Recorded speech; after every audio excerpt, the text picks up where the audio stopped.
Hey everybody, welcome to another edition of PoCommunity. On today's episode, we're welcoming Jane St. Clair from Wiseheart Counselling. We talk about why she got into the counseling game and how she's a new startup here in Poco that is really ready to help people.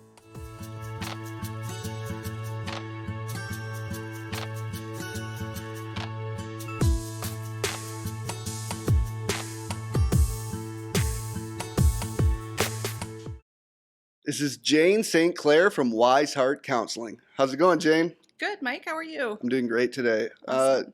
So tell me a little bit about Wiseheart. What is Wiseheart Counselling? Wiseheart is my new counseling practice. My office is located in downtown Poco.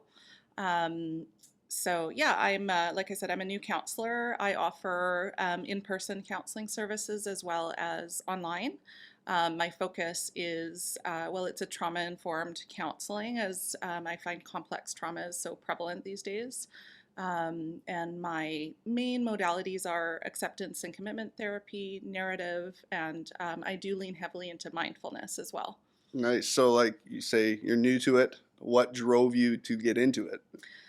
This is sort of my third career. I was in the music industry and then I was a recruiter, and I noticed that what I enjoyed most was the connection with people. And I remember, when I was a young person and I would see someone, like say outside the bar, kind of head in hands, crying or whatever, I always would go and talk to them.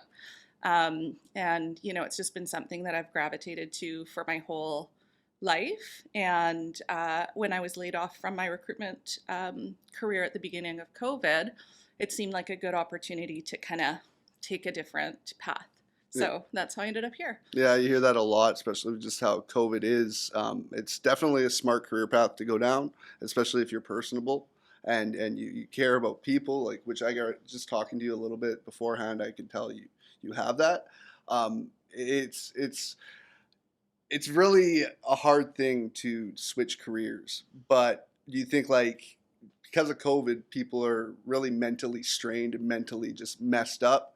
That's kind of what drove you to that. There's more people that might need counseling. Like as a man, I know men are really stubborn about getting counseling, but like I think it's kind of becoming more accepted now. Might be a time like it's smart on your end to get into this because I think it's definitely a time where more people need it.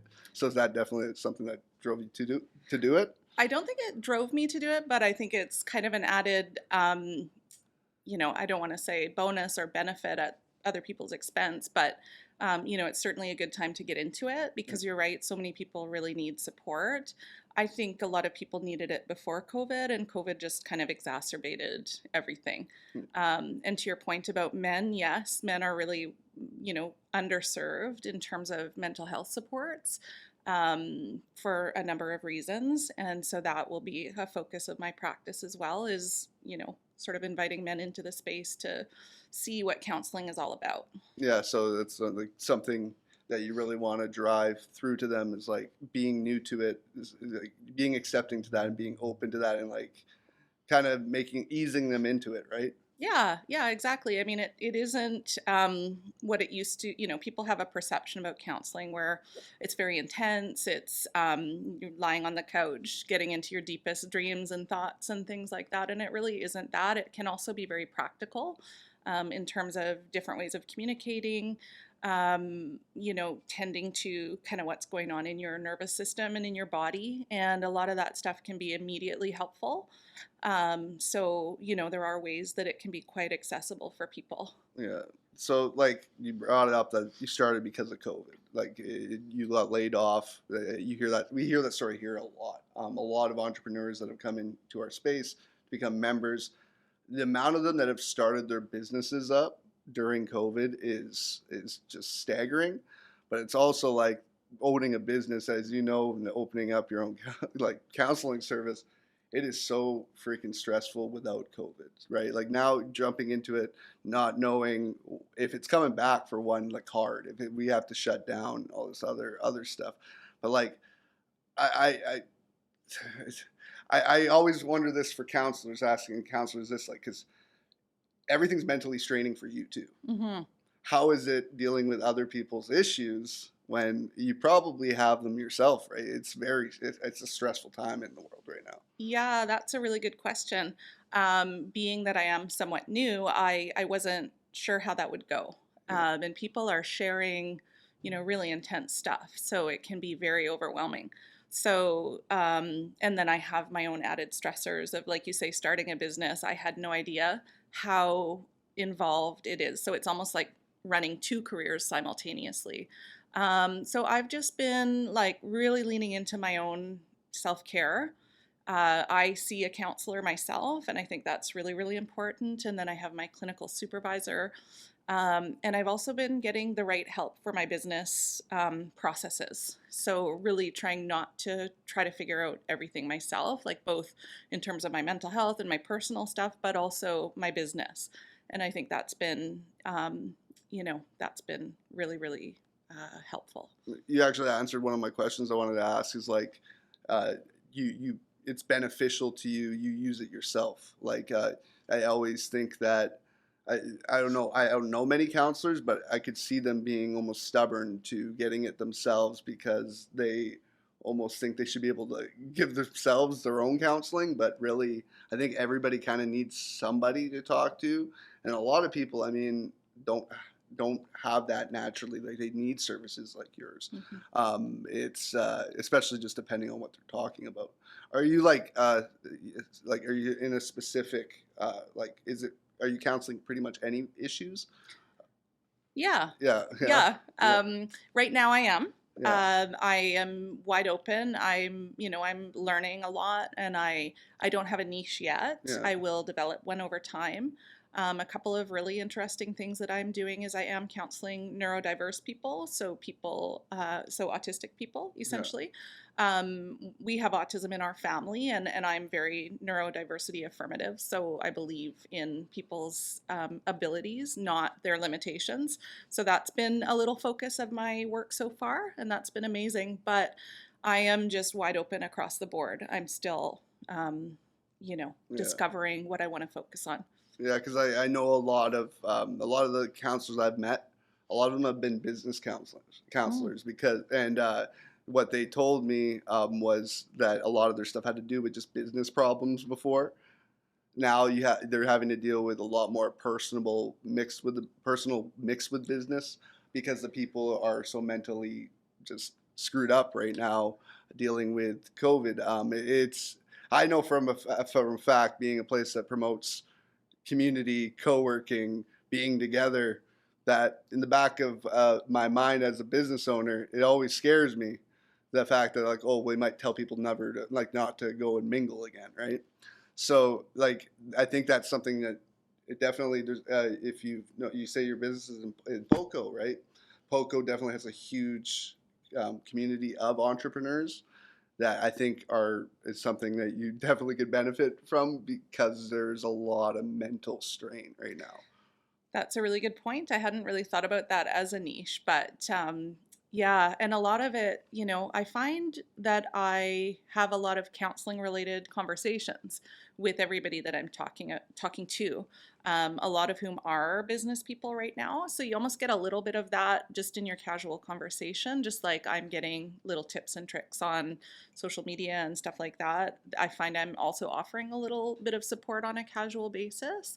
But yeah, that would be a fantastic niche. Yeah. So are you local? Do you live locally too? I do, yeah. I live in Port Coquitlam. I've been here for about 12 years now, from Vancouver, and have lived, in a lot of other places. But yeah, we live here, and I can get to my office in, 2 or 3 minutes. So That no that's commuting. that's something that I think a lot of people have kind of almost like I wouldn't say a blessing, but kind of a blessing for COVID is people are that got either sent home to work or their offices actually closed and they're using places like ours. Is that not having to travel so far to get to work. It was so regular before. People living in Tri Cities in the Valley, driving into Vancouver, Mhm. even for things like counseling. Like it just was hard to find any businesses that were like almost uh, they were crucial for people. Like you'd have to go downtown for so much. Me coming from the music industry too, that's you had to go downtown for anything. If you wanted to record something, you wanted to work with people, it was always downtown, downtown, downtown. Well, like now I think is the time this place is growing like crazy. So I think it's a good place for you to put your business, definitely. And being close to home is always so, so nice. Yeah, I agree. Oh, it's a huge lifestyle upgrade. When I was recruiting, I used to work remotely a lot, but my office was in Vancouver, and it was, it could be up to an hour each way. And when you're already working a 40-hour week, that's a lot of time to give up. But also with regard to what you were saying about PoCo, yeah, I just love what's happening in our community, and the growth and development. So I'm really glad to be part of that. And my office is literally right downtown. So I'm right beside City Hall and Lee Square, and it's just a really vibrant, cool place to be. And you guys are open right now? Yes. Yeah, that's nice. Yeah. When did you guys open? Well, let's see. I saw my first client in my office 2 days ago. Wow, so fresh. Brand new. I've been just kind of working on getting it furnished and getting all my, documentation and getting all my social media stuff and, all the bits and pieces that go along with getting ready to launch. Yeah, so, it's a lot of work. You have a team around you? Is it a lot on you? A lot of it is on me, but I'm getting wiser. Like I spent 3/4 of a day trying to figure out my email signature, and I was like, this is for the birds. I asked one girlfriend who's a really talented entrepreneur, like, what did you do for your signature? And she said, I used this program. I hopped in there and I had it done within, like an hour. Yeah. But I'm learning that I can't do it all. It's not a good use of my time. So now I have a virtual assistant who's also a business manager, and she's just a really effective person. And I have someone doing my website and all of that. I thought I would kind of DIY a bit more, but I feel like my time is best spent on counseling. Yeah. Both doing it and continuing my learning and that sort of thing. You learn really fast that time is money. Exactly. It's almost, time is worth more than paying people, if that makes sense, to do work that you think you want to do yourself. But it could be something that's like mind rattling. Like it's so hard for you because you have so many other things on your plate that just adding that little thing could just scramble your brains. And it could be something that's so like minor to somebody else that does it for a living that when they get it done like that and you are struggling with it as a business owner, you want to do all these things yourself, but it's so draining, and it could be done so much simpler, and it could be done before you would ever get it done, right? Like it takes, when you try to do everything, you're only getting, I'd say, like 1/4 of the job done before you're off to the next one, and then you get scrambled. So yeah, you probably learned that pretty fast. We did too. Oh my gosh, I sure did after that email signature debacle. It was like, okay, this is not a good use of time. But also, as you know, part of being a successful entrepreneur is about building your network. Yeah. So using other people's services, you can share referrals back and forth and things like that. So that's been a part of my decision-making process as well. Like, who do I want in my network? And, yes, the time savings has been awesome, but I also love building, like I said, a network. Yeah. So. Social media is a full-time job. That's something that I know you'll probably be wanting to work on too, right? In the future, you're going to be like branching off and doing a bunch of that because you kind of have to as a business, but you find out really, really fast that there's multiple platforms. Everybody uses the ones they like. You have to have your stuff on pretty much all of them, but it's not one structure.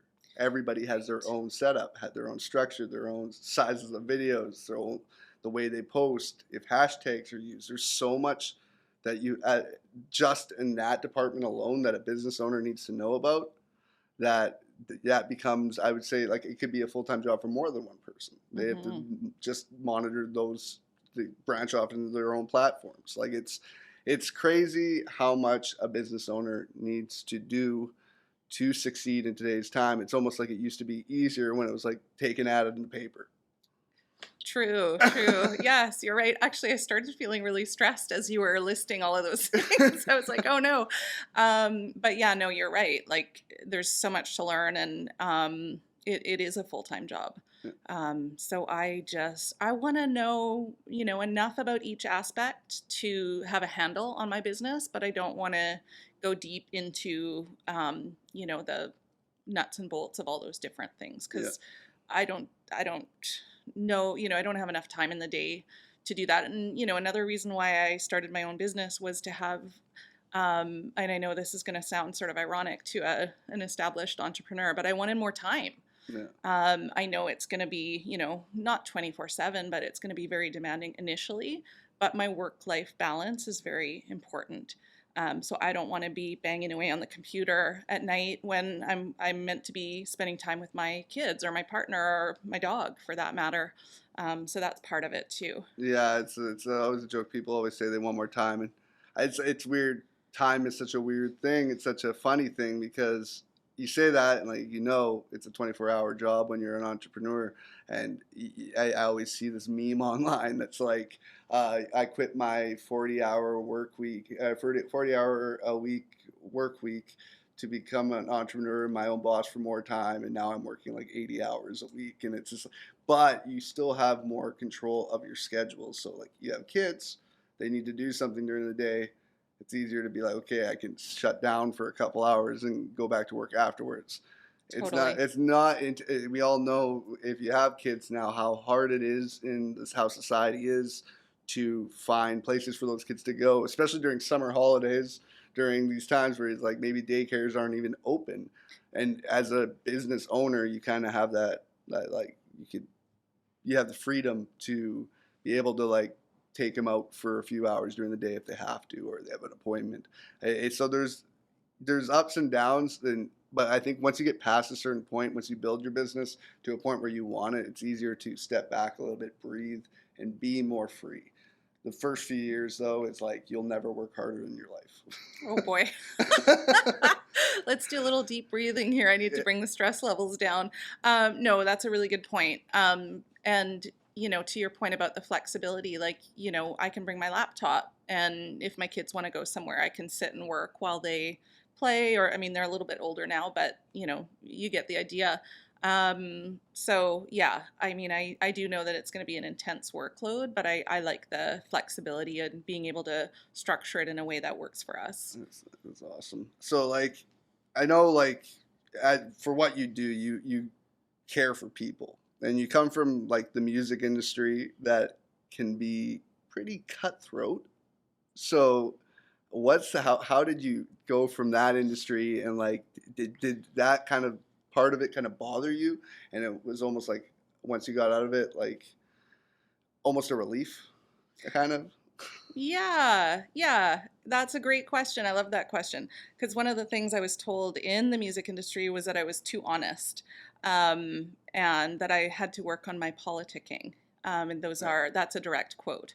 And that doesn't fly for me. That's No. not the kind of person that I am.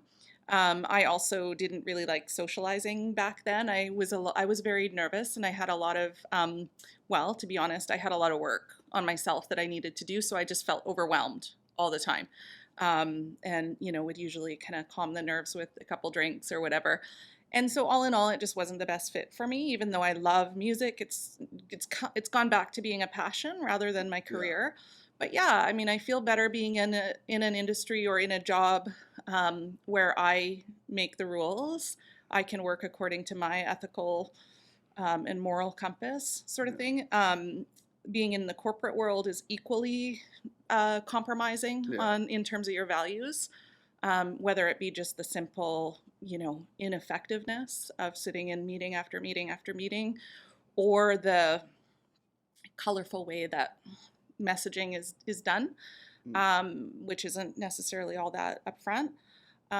Neither of those were a great fit for my value system. Yeah. So this one definitely is. And yeah, I do like the helping aspect for sure. Yeah, there's a lot of industries that just have structures that were built so long ago that just don't match with today's times and just how people treat one another, talk to one another, and just uh, say one thing, do another. Like Totally. it's politics, and that's taking the politics. We already have enough politics going on in everyday life. It seems like it's like for the first time, I think pretty much in my life, I hear about politics every day, Mm-hmm. when before I never really heard about that. So dealing with it at work is never healthy.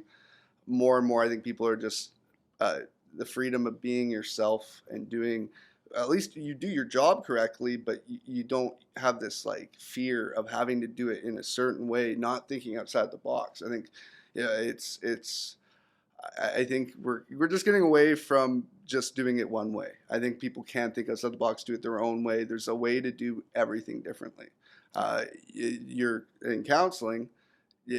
I There's gonna be some people that just connect with other counselors or whatever because of the subject they're in or whatever. It's you can't be perfect for everybody.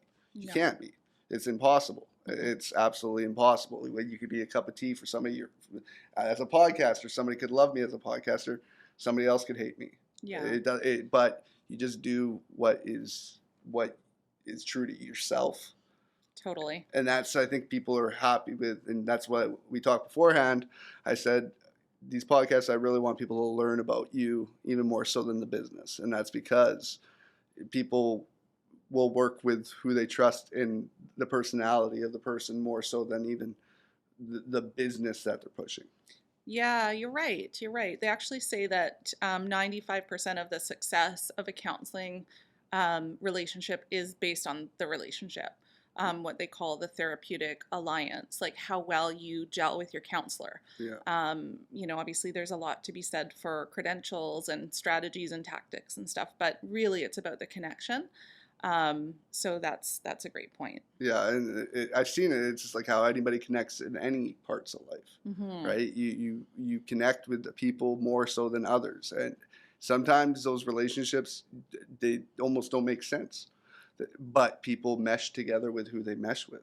So it's I think it's feeling it out, and it's kind of, that's how I think niches can happen in your industry, where it's like you see where you're successful with what type of problems, what type of people, Mm-hmm. and what you almost like personalities gel with one another.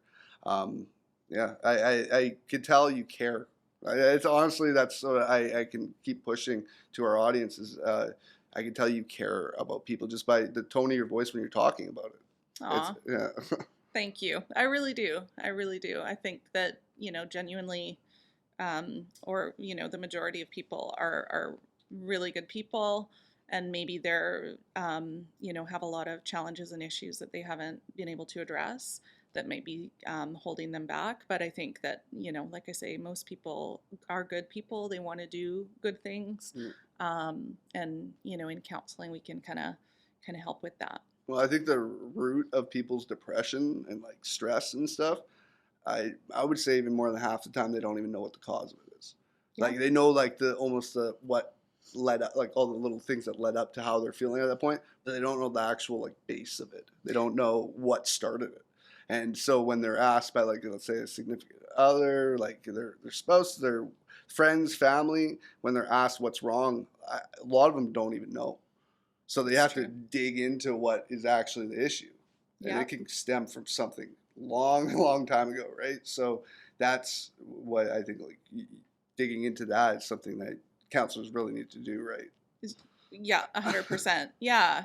No, you're right. And like some people will say, I need to work on my substance use issues, for instance. But I kind of see that more as a symptom, not the actual root cause. Like generally, there's something deeper going on there.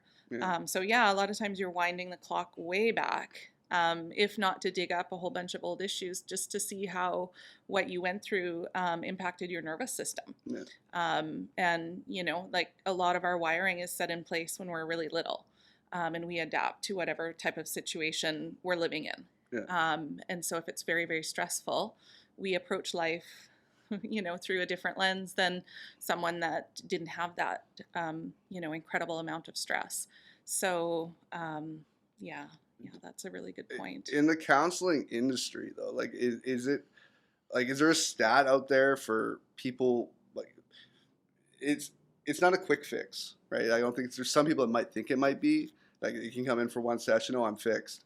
But, like, do you see a lot of people, I know you're new to it, but like just like if there's any studies to do, like if people that even feel like they've been fixed by you continue to come just as a almost like a refresher, as like a just letting out their maybe their more current issues, Mhm. but they like in that industry, is it a continuing customer industry, or is it a lot of it like, oh, you fix my problem, I'm gone until I have a next problem? I think it's kind of a hybrid of both. Yeah. Like back in the, I don't want to say olden days, but back in, 50, 60 years ago, people would go see a psychoanalyst and they might go to see that person for years on end. And it's not really like that anymore. But nor is it necessarily a quick fix either. Like for me personally, when I was really trying to dive into my main issues and get them, get to a better place, I did go every week for probably a couple of years. But now, and for quite some time before now, it's just as needed. Like once a month, or if I'm going through a particularly stressful period, it might be a little bit more often. And then at times it's not for 5 or 6 months. It just really depends. I think once you get to the core issues, you can make really good headway, and then you can kind of go back on a maintenance plan. But initially, it does help to go pretty regularly for at least a little while because you're establishing rapport with your counselor, you're learning new skills. I wasn't good at practicing in between sessions, like, say, my mindfulness exercises or whatever it was. And so going back into the session the following week is what helped me like reset and start over with the practicing and stuff like that. And that's one of the things I don't think everybody realizes about counseling is it is work. That's why sometimes you'll hear people say, well, I did my work and now I feel better. It's work. It's a partnership. It's not going to someone that's going to fix you. One of the things I noticed with one of my counselors early in my counseling as a client was I was waiting for her to tell me what to do. I was like, come on, where are the tips and tricks? And she didn't do that. We are there as a helper and as a partner for your self-discovery.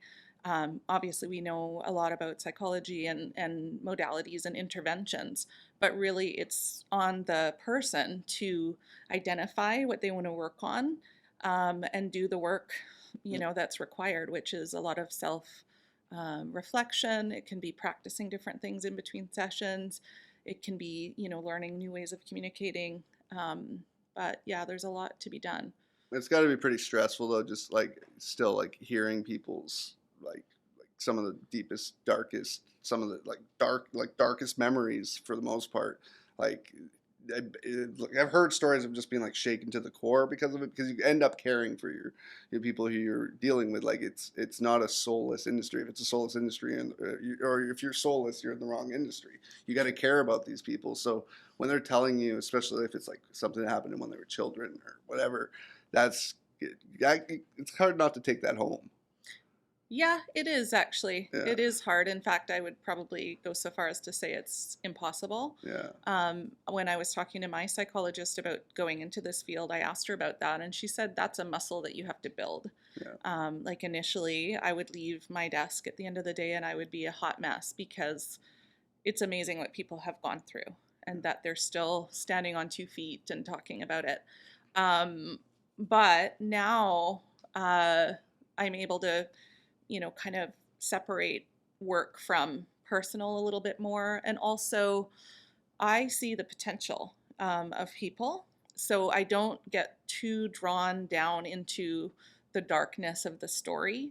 And I do feel emotions in my sessions. I've teared up before. It would be hard not to with some of the things that you're hearing. As long as I don't make it about me and start, bawling or whatever. But I am a human and I'm receiving these deep stories from other humans. And so emotions do come up. But you definitely learn how to keep work at work and home at home, but also do extra care for yourself. Extra, for me, it's like just being more aware of how I'm feeling. If I am having a particularly difficult day, then at the end of the day, I have to do something to unwind. And then I can kind of start my evening, a little bit fresher. Nice, nice. So if anybody wants to get in contact with you, where can they find information about Wiseheart? Yeah, I have a website, wiseheartcounselling.com, and my social handle is Wiseheart Counselling BC. Yeah. I do have a phone number. It's on my website, or email, jane@wiseheartcounselling.com.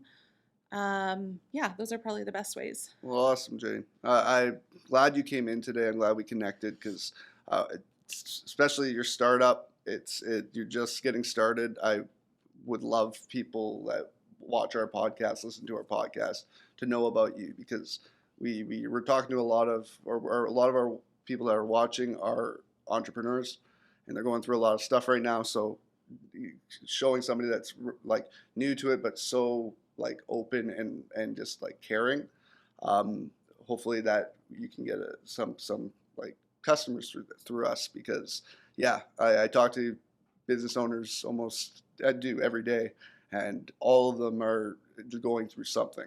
So Aw. yeah. Thank you. I appreciate that. Yeah, and I'm wide open to having a chat. I'm going to be doing in August and September because it's such a busy time for people. I'm focusing more on just meeting people. So on my booking site, I'm doing what I'm calling explore counseling for people that might not be 100% sure that they want to commit. They can come in for a free consult for a half an hour. It's a little bit longer than the free 15 or 20-minute consults that you normally get. And we can just sit and chat and figure out if it could be a good fit. So that could be something for those folks. But I also wanted to say thank you to you for this opportunity. This is such a cool space, and it's a really cool thing that you're doing for our business community. It's awesome. Well, thank you. I appreciate that. We're one of those businesses that are really just trying to get our name out there, but also build a community of local businesses with one another. I think everybody's going through all their own stuff, and everybody's kind of, they might be different industries, but they're, as a business owner, you're going through the same loopholes you have to go through to be a business owner. So having this community of just, I mean, I forget, your episode 70 something. So that many business owners have come in here just to be on the podcast. So, and that's mostly local. It's a huge, huge community. So yeah, it's great to have you in and kind of get your name out there and get your company name out there. Because yeah, it's good to have people that care about one another in the community. So I agree. Yeah, I think connection's so important. Yeah. So thanks so much. No problem. Thank you. And thanks everybody for watching. I'm Mike Arboit. She is Jane St. Clair from Wiseheart Counselling. Have a good one.